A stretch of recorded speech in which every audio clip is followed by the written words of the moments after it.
Olá, tudo bem? Vamos começar hoje o capítulo 5 do livro Missionários da Luz, de André Luiz, né? Esse capítulo se chama Influenciação. E aí ele começa dizendo: agora eu notava a diferenciação de ambiente.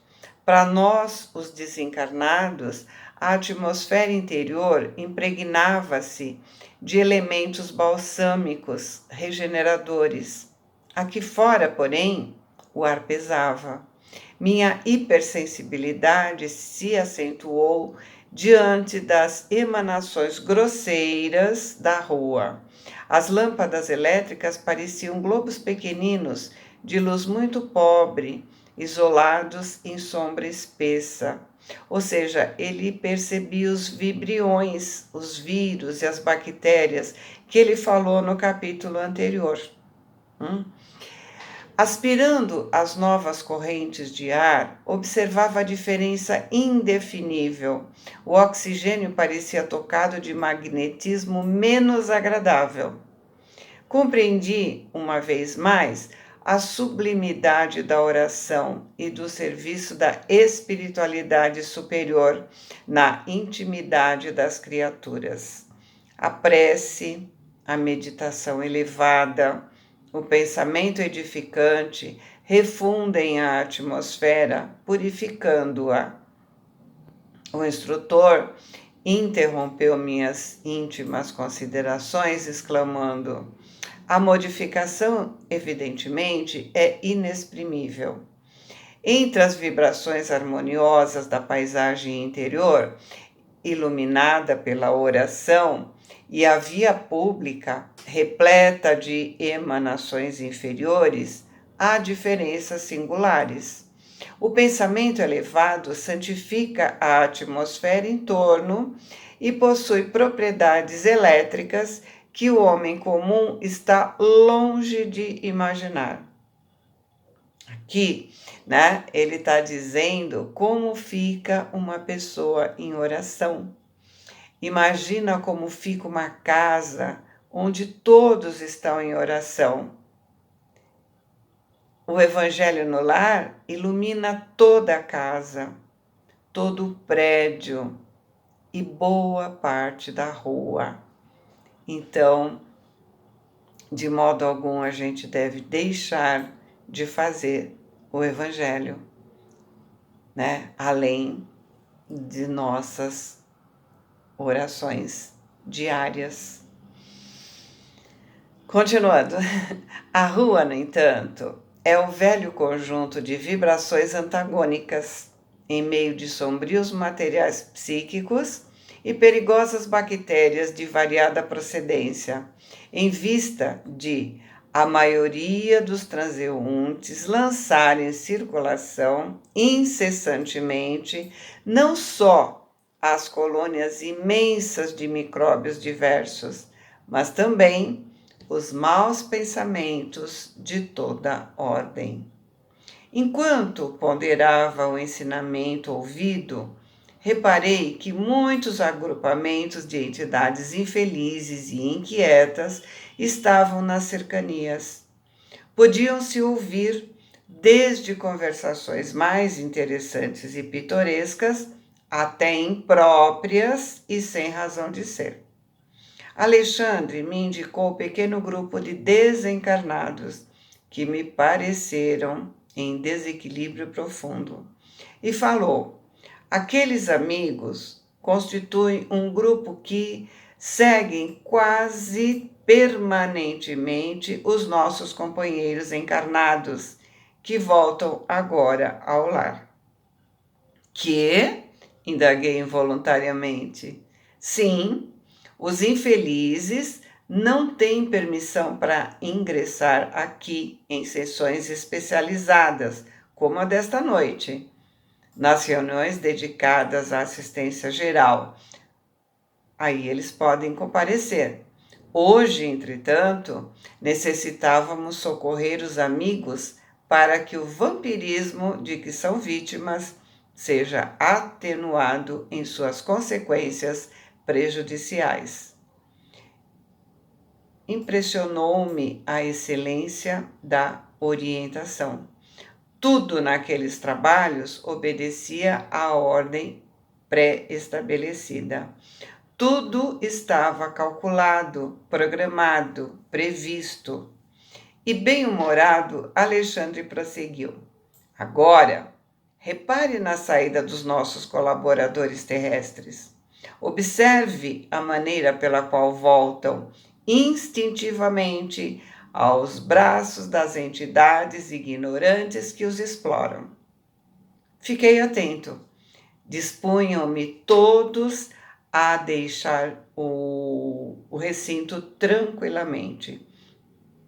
À porta da casa espírita, onde estávamos, junto de nós, começaram as despedidas entre eles, e uma senhora, de maneira delicada, disse: graças a Deus, fizemos nossa prece em paz, com imenso proveito.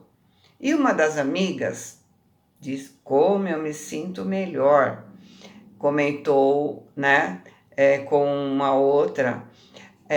A sessão foi um alívio. Trazia o espírito sobrecarregado de preocupações, mas agora sinto-me reconfortada, feliz. Acredito que me retiraram pesadas nuvens do coração. Ouvindo as orações e partilhando as tentativas de desenvolvimento para o serviço do próximo, grande é o socorro que recebemos. Ai, como Jesus é generoso! Um cavalheiro de porte distinto se adiantou observando: o Espiritismo é nosso conforto. Os compromissos que temos são muito grandes diante da verdade. E não é sem razão que o Senhor nos colocou nas nossas mãos as lâmpadas sublimes da fé. À nossa volta choram os sofredores, desviam-se os ignorantes no extenso caminho do mal. Dos céus chegam até nós ferramentas de trabalho. É necessário servir intensamente, transformando-nos em colaboradores fiéis da revelação nova. E uma das senhoras falou comovida: exatamente, temos grandes obrigações, não devemos perder tempo. A doutrina confortadora dos espíritos é o nosso tesouro de luz e consolação. Oh, meus amigos, como necessitamos trabalhar! Jesus nos chama ao serviço, é imprescindível atender. Reconhecendo os característicos de gratidão e louvor da palestra, expressei sincera admiração, exaltando a fidelidade dos cooperadores da casa. Demonstravam-se fervorosos na fé, confiantes no futuro e interessados na extensão dos benefícios divinos, considerando as dores e necessidades dos semelhantes. E aí, vendo o meu entusiasmo, Alexandre observou sorrindo: não se impressione. O problema não é de entusiasmo, e sim de esforço persistente. Não podemos dispensar as soluções vagarosas. Raros amigos conseguem guardar uniformidade de emoção e idealismo nas edificações espirituais. Vai para 9 anos, com algumas interrupções, que me encontro ajudando ativamente nessa casa, e mensalmente vejo desfilar aqui as promessas novas e os votos de serviço. Ao primeiro embate com as necessidades reais do trabalho, reduzido o número de companheiros permanece fiel à própria consciência. Nas horas calmas, grandes louvores. Nos momentos difíceis, disfarçadas deserções, a pretexto de incompreensão alheia. Sou forçado a dizer que, na maioria dos casos, nossos irmãos são prestativos e caridosos com o próximo, em se tratando das necessidades materiais, mas quase sempre continuam sendo menos bons para si mesmos por se esquecerem de aplicação da luz evangélica à vida prática. Prometem excessivamente com as palavras, mas trabalham pouco no campo dos sentimentos. Com exceções, irritam-se ao primeiro contato com a luta áspera, após reafirmarem os mais sadios propósitos de renovação, e comumente, voltando cada semana ao núcleo de preces, estão nas mesmas condições, requisitando conforto e auxílio exterior. Não é com facilidade que cumprem a promessa de cooperação com o Cristo, em si próprios, base fundamental da verdadeira iluminação. Porque Alexandre se calou, observei atenciosamente os circunstantes. Os encarnados ainda se achavam irradiando alegria e paz, colhidas na rápida convivência com os benfeitores invisíveis.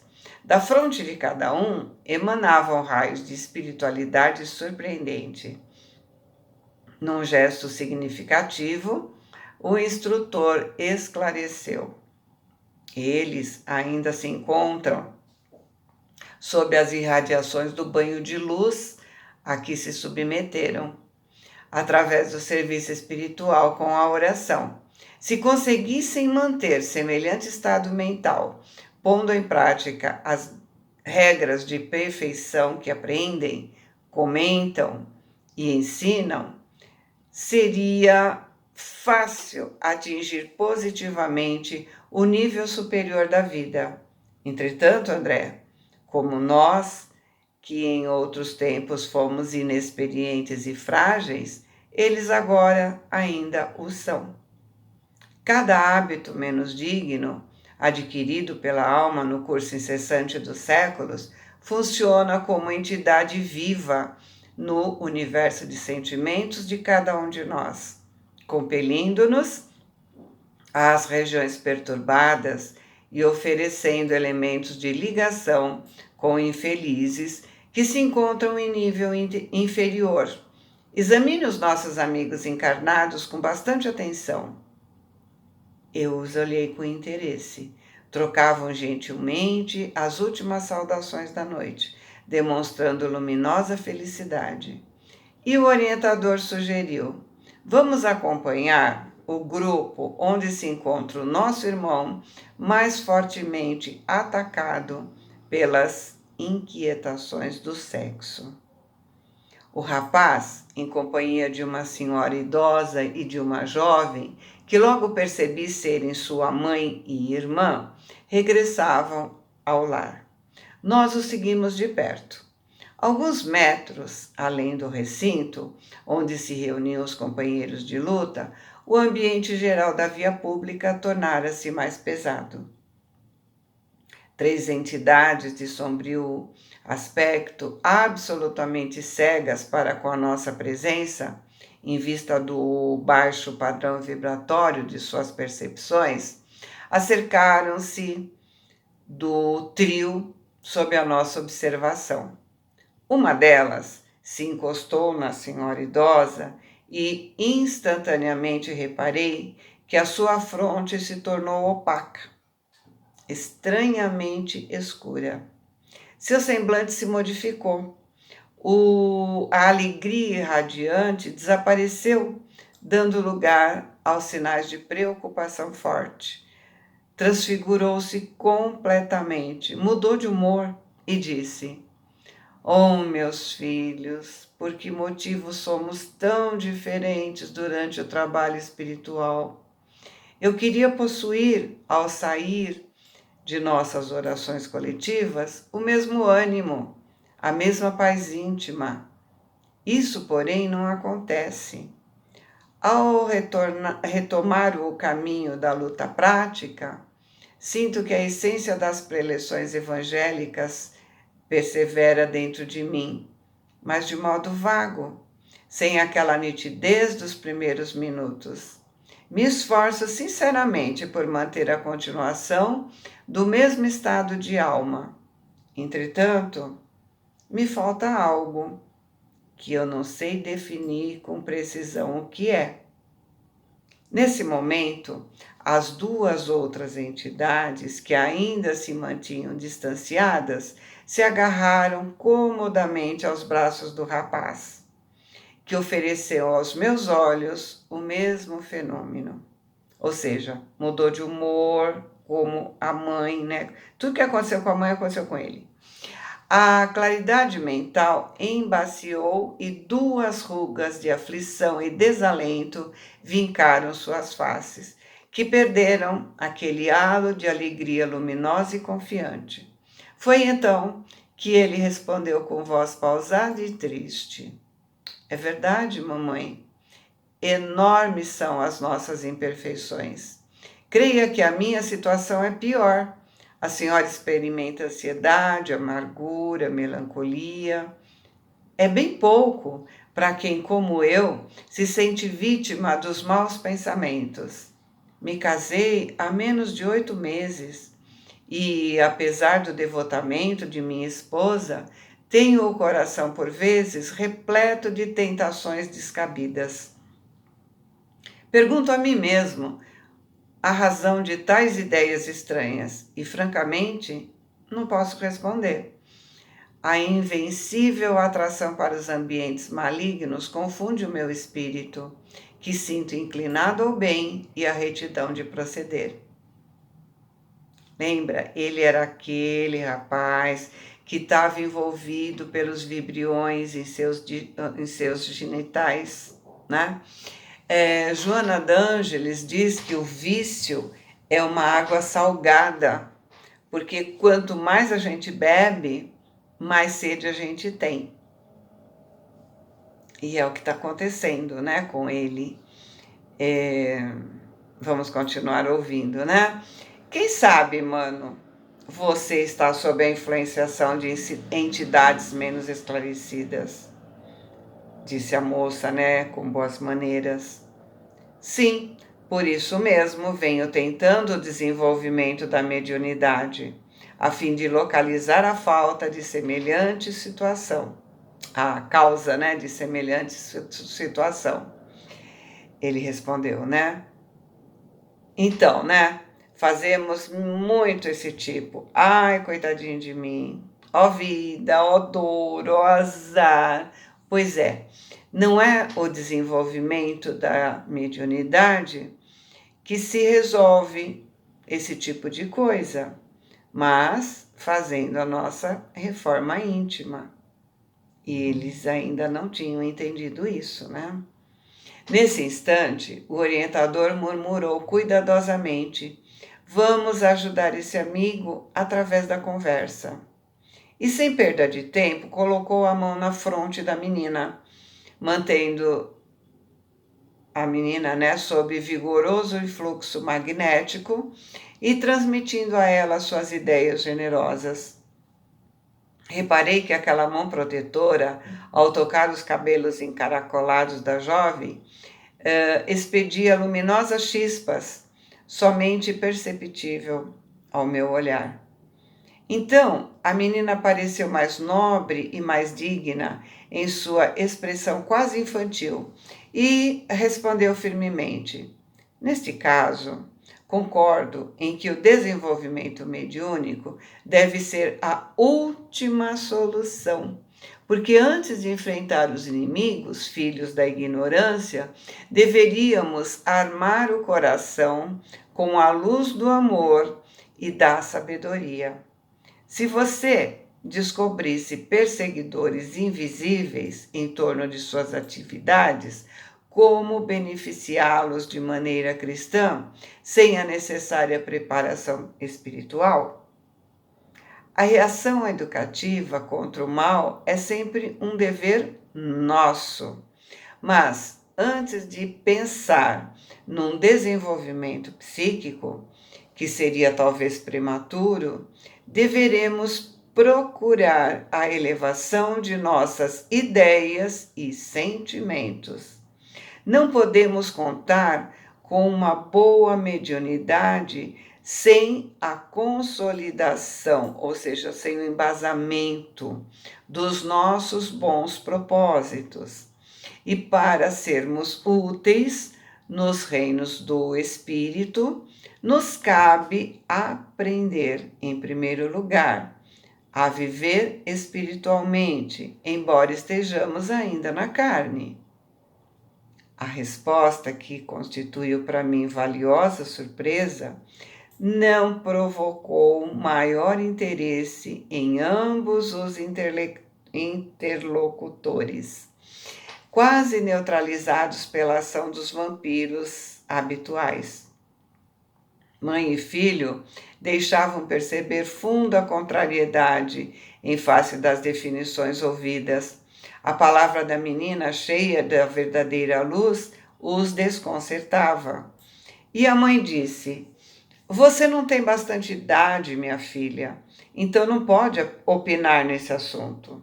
E como boa cultivadora de sofrimentos antigos, ela acrescentou: "Quando você atravessar os caminhos que os meus pés já cruzaram, quando vierem as desilusões sem esperança, então você observará como é difícil manter a paz e a luz no coração."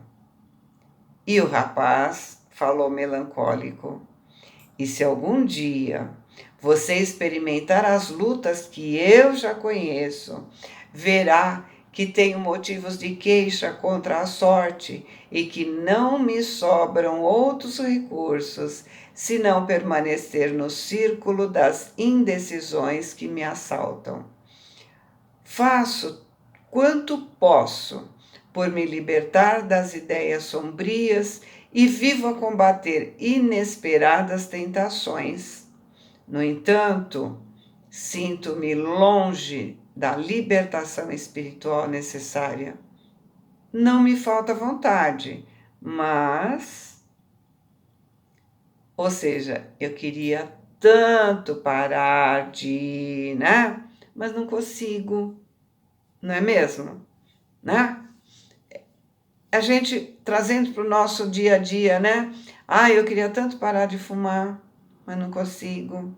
Eu queria tanto parar de beber, queria tanto parar de jogar, queria tanto parar de... mas eu não consigo. Não consegue ou não quer? Porque o dia que eu quiser, eu paro. É difícil? Muito, mas precisa da minha vontade. Senão, nada feito. Alexandre, que havia retirado a mão da fronte da jovem, informou, atentando-me à perplexidade: "O amigo que se reuniu a nossa irmã foi seu marido terrestre, homem que não desenvolveu as possibilidades espirituais e que viveu em tremendo egoísmo doméstico. Quanto aos dois infelizes que se apegam tão fortemente ao rapaz, são dois companheiros ignorantes e perturbados, que ele adquiriu em contato com o meretrício." Diante do meu espanto, o instrutor prosseguiu explicando: "O ex-marido não concebeu o matrimônio senão como uma união corporal para atender conveniências vulgares da experiência humana. E em vista de haver passado o tempo de aprendizado terreno, sem ideais enobrecedores, interessado em fruir todas as gratificações dos sentidos, não se sente com bastante força para abandonar a casa, onde sua companheira, por sua vez, somente agora, depois da desencarnação dele, começa a se preocupar com os problemas concernentes à vida espiritual. Quanto ao rapaz, de leviandade em leviandade, criou fortes laços com certas entidades ainda atoladas no pântano de sensações do meretrício, das quais se destacam, por mais perseverantes, as duas criaturas que agora se agarram quase que integralmente sintonizadas com o seu campo de magnetismo pessoal. O pobrezinho não se apercebeu dos perigos que ele defronta e tornou-se a presa inconsciente de afeiçoados que são invisíveis aos seus olhos, tão fracos e viciados quanto ele próprio. E não há recurso para libertá-los? Perguntei emocionado. O orientador sorriu paternalmente e considerou: mas quem deverá romper as algemas, senão eles mesmos? Nunca lhes faltou o auxílio exterior da nossa amizade permanente. No entanto, eles próprios se alimentam uns dos outros no terreno das sensações sutis, absolutamente imponderáveis para os que não possam sondar o mecanismo íntimo. É inegável que procuram agora os elementos de libertação, aproximam-se da fonte de esclarecimento elevado, sentem-se cansados da situação e experimentam efetivamente o desejo de vida nova. Mas esse desejo é mais dos lábios do que do coração, por constituir aspiração muito vaga, quase nula. Se de fato cultivassem a resolução positiva, transformariam suas forças pessoais, tornando-as determinantes no domínio das ações regeneradoras. Esperam por milagres inadmissíveis e renunciam às energias próprias, únicas alavancas da realização. Eu vou parar para que tá dando tempo, né? A gente continua no próximo.